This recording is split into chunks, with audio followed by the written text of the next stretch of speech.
Ça y est, désormais plus rien ne va échapper à la vigilance de l'ARSP en ce qui concerne le contrat des marchés de la sous-traitance dans le secteur minier. Ce protocole d'accord qui vient d'être signé conjointement entre Antoinette Samba Kalambayi, ministre national de Mines en RDC, et l'honorable Miguel Katem-Cachal, directeur général de l'autorité des régulations de la sous-traitance dans le secteur privé, permettra la fluidité des échanges d'informations entre ces deux institutions.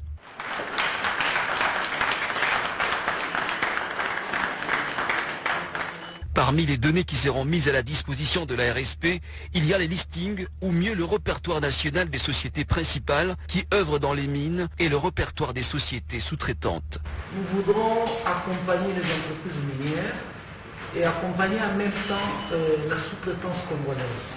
Parce que je crois que vous le savez aujourd'hui, nous avons cette difficulté-là et nous avons assez d'entreprises de sous-traitance de droit congolais, où les Congolais ne savent pas se retrouver. Il y a trop de manigances. Donc aujourd'hui, nous voudrons en savoir plus, voir clair, pour pouvoir accompagner le chef de l'État dans sa vision de pouvoir créer des millionnaires congolais à travers la sous-traitance.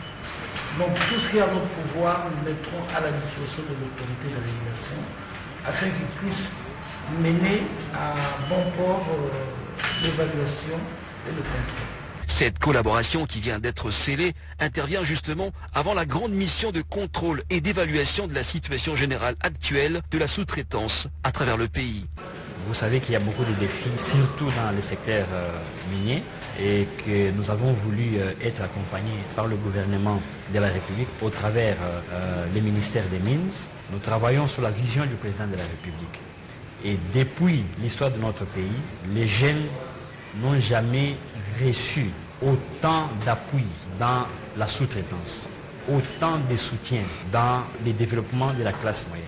Il y a lieu de dire que la concrétisation de la promesse du chef de l'État, celle de faire de jeunes millionnaires congolais, ne passera que par un travail